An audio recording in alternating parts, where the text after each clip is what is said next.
بسم الله الرحمن الرحيم وسود واتان ورركا سبورتسكا عالمك waxaan idinku salaamayaa salaanta islaamka salaamu calaykum waraxmatullaahi wabarakaatuh waxaa wararka aalaaya ilaysa isiyaalkiina saadax xasan maxamed magacdeed walaalbo wajibki rabbi una baraye bishaarana nabigu yidhiye barwaaqadii muuminiinta bilkhayr wararka ugu waaweyn isboortiska ee maanta la qorayo duhurnimo ee wax maxaa ka mid ah degdeg madaxweynaha FIFA oo cadeeyay go'aankiisa European Super League miyuu la saftamayso FIFA ayuu la jiraa maxaa ka cusub suuqa kala iibsiga Liverpool oo wariyaan Premier League ah doonatay Chelsea oo daafac xulatay wararkii ugu dambeeyay suuqa kala iibsiga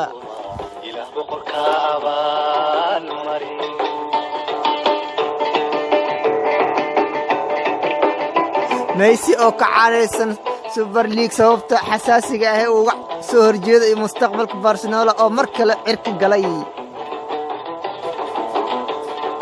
degdeg kooxaha Premier League oo shir degdeg ah isugu yimid saaka iyo go'aamada la filayo in ay qaataan Man United, City, Chelsea, Spurs, Liverpool, Arsenal go'aan degdeg ay isugu yimaadeen Florentino Perez oo bixiyay wareysi xasaasi ah muxuu ku yidhi Ronaldo, Mbappe, Zidane, Ramos, Messi iyo saxiixa ay Real sameysay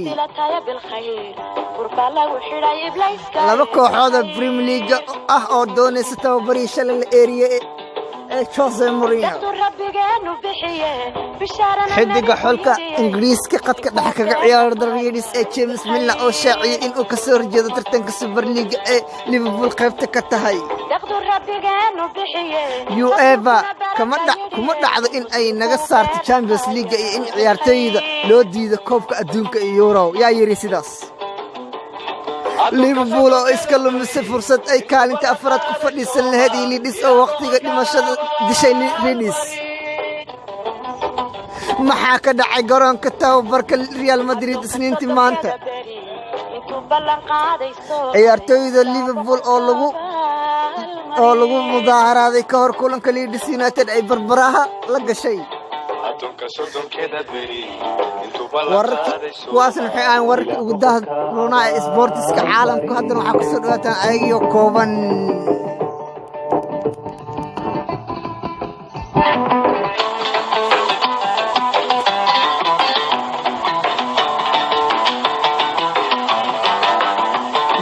madaxweynaha hay'adda ugu sareysa kubadda cagta ee FIFA Mr. Gianni Infantino ayaa shaaca ka qaaday go'aankiisa ku aadan horyaalka cusub ay sameynayaan 12 kooxood ee ugu waaweyn caalamka dhawaan ay ahayd markii 12kaas kooxood ay sheegeen inay isaga tagayaan nidaamka xiriirka kubadda cagta Yurub ee UEFA Champions League ay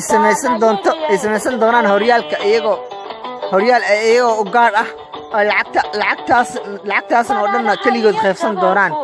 UEFA ayaa ugu hanjabtay kooxaha iyo xidigaha ka qayb galaya tartankaas inay ciqaab kala duwan marin doonaan iyaga oo kooxaha ka sareeya horyaalka isla markaana ciyaaryahanada ka ganaaxaya kulamada caalamka waxaa la hadda ka qayb gashan horyaalkaas ma dheeli doonto World Cup sidoo kale kooxda ka qayb gasho waxaa laga qaadayaa koobka dhan ay ka guuleysatay Infantino madaxweynaha UEFA ayaa ka hadlay kulan weyn oo ay UEFA yeesheen ayaa sheegay in FIFA si degdeg ugu soo horjeedo mashruucan anagu Infantino oo sheegay anagu waxaynu kaliya si degdeg u diidaynaa Super League oo ah kulan oo ah dukaan xiran kaas oo ka go'ay hay'adda hadda jirta ayuu ugu horeeyay ugu yiri Gianni Infantino shaki kuma jiro warkaas oo ah diidmada FIFA inay diiday Euro Super League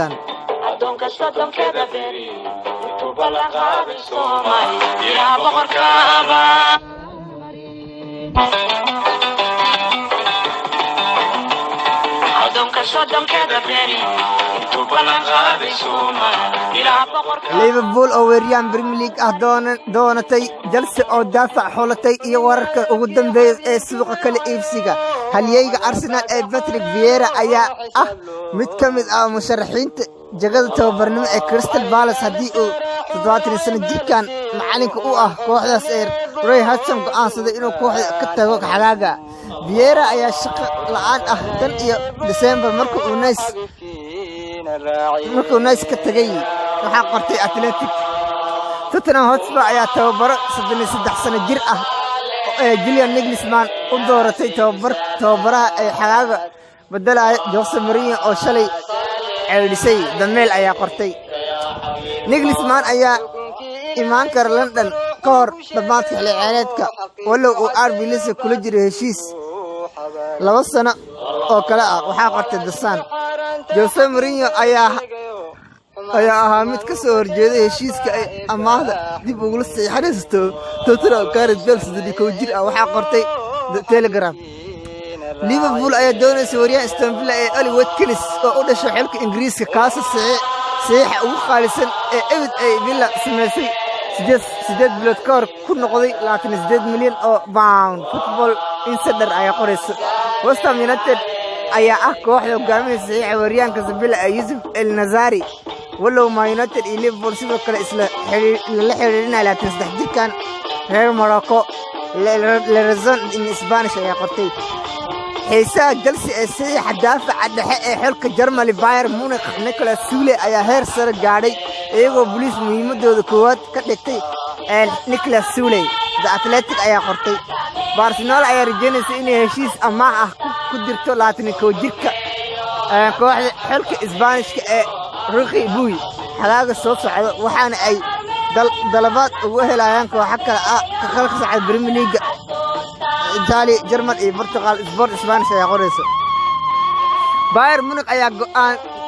go'aan gaartay in lala saxiixdo khadka dhexe ee kooxda Rennes ee Eduardo Camavinga ee xilka Faransiiska ka soo jeeda ay saxiix dalab ah u gudbisay kaas oo sidoo kale heese ka helay Real Madrid Chelsea Manchester United Man City Arsenal France Football ayaa qortay waryaanka Roma ee Edin Dzeko ayaa weli bartilmaameed u ah Inter Milan xagaaga kadib markii ay fashilmeen inay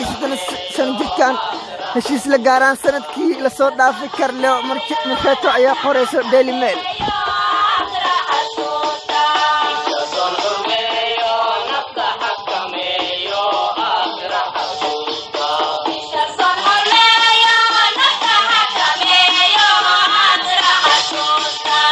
xidiga xulka Germany laacibka adduunka ugu laacibsan ee Lionel Messi ee u ciyaara Barcelona ayaa ka cadaysan koobkan cusub ay kooxaha iska diiwaan geliyeen ee European Super League ku dhawaaqista horyaalka cusub ee European Super League ayaa cusbo kale ku sii dartay mustaqbalka kabtanka kooxda Barcelona ee Lionel Messi kaasoo mar kale horeba la filayay inuu kooxdaas isaga tagay doono bartilmaameedka dhamaadka xagaagan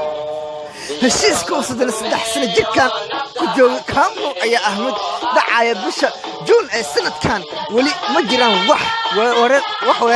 warar ah oo sheegaya in heshiis kordhin ay isku fahmeen xidiga kooxda Barcelona Messi ayaa la filayaa inuu dhawaan la kulmo aabihii wakiilkiisa George Messi si uu ula hadlo heshiiska inuu u saxiixo Barcelona qayb weyn ayuu ka yeelan doonaa Lionel Messi aabihiisa heshiiskaas Lionel Messi ayaa ka soo horjeestay koobka cusub ee European Super League wuxuu yiri ma doonayno habeen imaan ma doonayno waajibka xambaartaan lama xeeladee abaliyo ciqaabiyo xisaab dambayse degdeg kooxaha Premier League ee shir degdeg iskugu yimid saaka iyo go'aamada la filay in ay ku qaataan Man United City Chelsea Arsenal Rennes Spurs 14 kooxood horyaalka Premier League ayaa shir degdeg isugu yimid saaka oo salaasa waxayna go'aan midaysan ka gaadhayaan waxa laga yeelayo lixda kooxood ee waaweyn ee Manchester United Man City Tottenham Chelsea Arsenal iyo Liverpool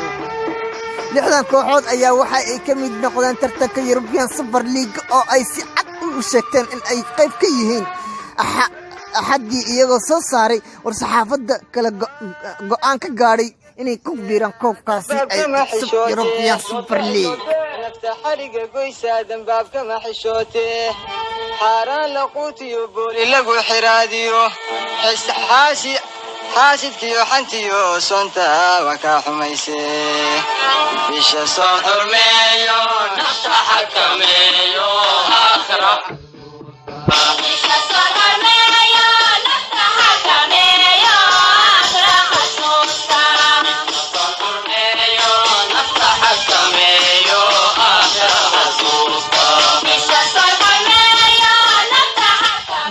wax ciyaarihii shalay ciyaar maxaa ka mid ah kooxda Liverpool ayaa barbaro la gashay kooxda Leeds jamaahiirta Liverpool ayaa mudaaharaad ku qaaday kooxda kubadda cagta Liverpool markii ay iska lumisay dhibco dahabi ah ay ku fuuli kartay kaalinta afaraad kooxda Leeds ayaa barbaro ka heshay kooxda dhigeeda Liverpool aakhir saac gool ay ka heshay kooxda Leeds Rodrigo halka Liverpool oo u dhaliyay goolka Mohamed Salah حاكينكان برينا هويغا حور العين kooxda Manchester United ayaa shalay guul dahabi ah ka gaartay kooxda Burnley kooxda Manchester United ayaa ku dirdirisay dhigeeda Burnley gool gaaray 3 gool iyo hal xidiga xulka Ingiriiska da'day ee lagu magacaabo New Robin van der Zee ayaa goolka u bilaabay kooxda Manchester United Mason Greenwood ayaa gool qurux badan dabamari gool haya Nicky Pope markuu baas qurux badan ka helay ninkii yiraahdo Fred balse kooxda Burnley ayaa soo barbareysay goolka Wood ay ka heshay gool caqibo aha uga shubay gool haya koofida ku ciyaaray ee Henderson markaas ayaa la siiri taageerayaasha Arbeedka ee Manchester City ay fahaaska farxeen ay yireen yes City Man United barbara lagu haya balse waxa siyaas diiday New Robin van der Zee ee Mason Greenwood ay ugu shubay gool labaad markuu ugu caawin ka helay Marcus Rashford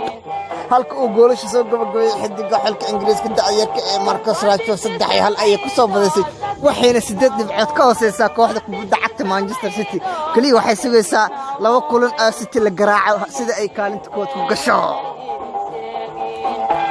ciyaaraha maanta la ciyaari doono waxa ugu madax fiiqan kooxda kubadda cagta London ka dhisan ee kooxda Brian xooga weyn ee England oo lagu magacaabo The Blues ayaa maanta 10 saac bar la ciyaari doonta dhigeeda Brighton Albion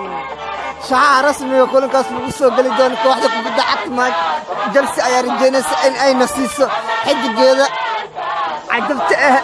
حلقة السنغال إدواردو مندي حلقة أي كوسا بلاوي دون تحدي كذا حلقة إسبانيش كأداء ذي كيف أرز بلاغة أو وحدة كسر يكون في مانشستر سيتي هلي أبي كذا صارت هي كافكا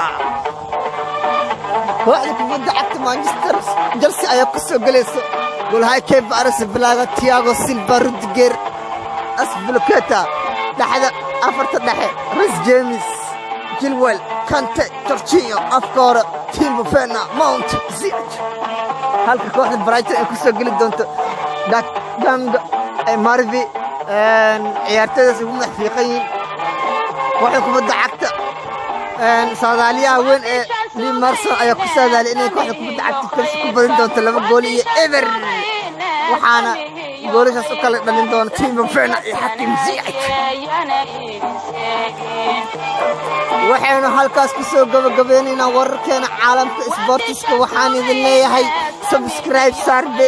channelkan walaal boss sports channel haddaad subscribe ku saarna oo kamid ahayd asxaabta walaal boss sports channel waxaan kugu dhiirigelin inaan like noo saarto haddaad nagu cusubtahay soo gal xabadka oo calaamada guduudka nagu bedel عدان سبسكرايب نوصر نوشر جري لايك نوصر السلام عليكم ورحمة الله وبركاته كل انت دنبوحي سلام